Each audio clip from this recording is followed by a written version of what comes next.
I think my dad, as well as my mother, only wanted what I felt would make me happy, what I felt would be the will of God. And the only thing I think my dad asked is that that work would be done then with integrity.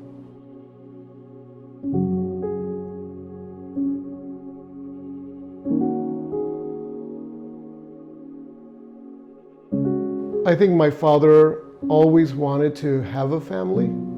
It was something he aspired to even as a young man. In his youth, his parents were divorced and he did not want that experience for his children.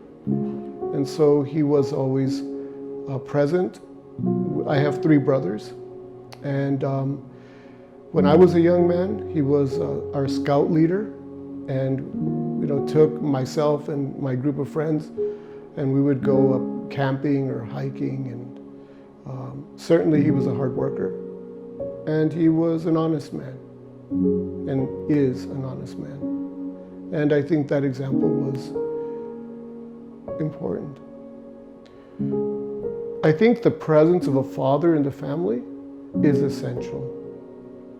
I think because it allows, especially young men, to formulate their identity and to even separate from that kernel that is the family and the realm of the mother, so that there's a sense also of a greater world and that confidence that a father could give his children to enter that world and to be productive and to find joy in it. I think the father's presence is essential for that.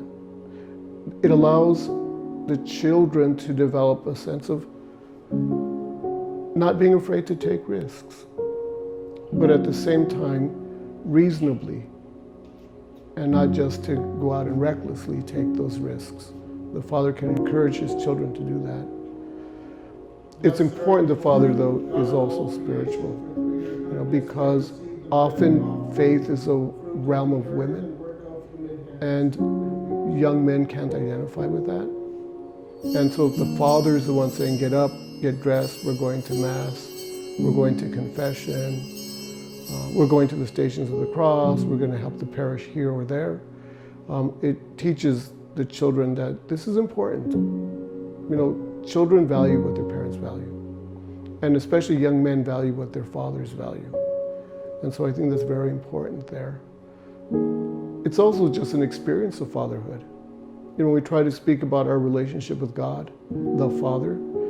If there's a negative or a deficient understanding or concept of fatherhood, it's hard to say our Father with any meaning or depth, especially if the father's absent, or if he's neglectful, or if he's violent.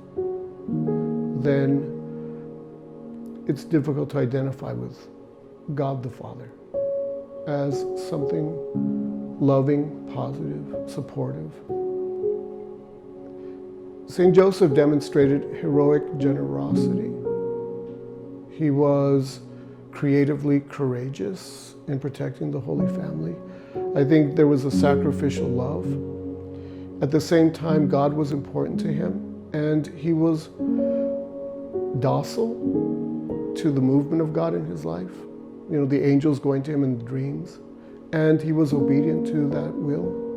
And because of that, I think he demonstrates just faithfulness, obviously watching over our Blessed Mother and our good Lord.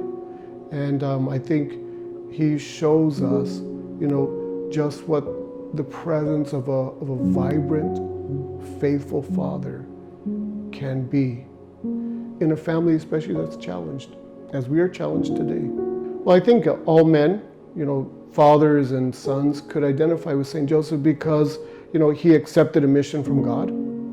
He let himself be led by God. He embraced hardship. He confronted danger, and to save and to provide for his family.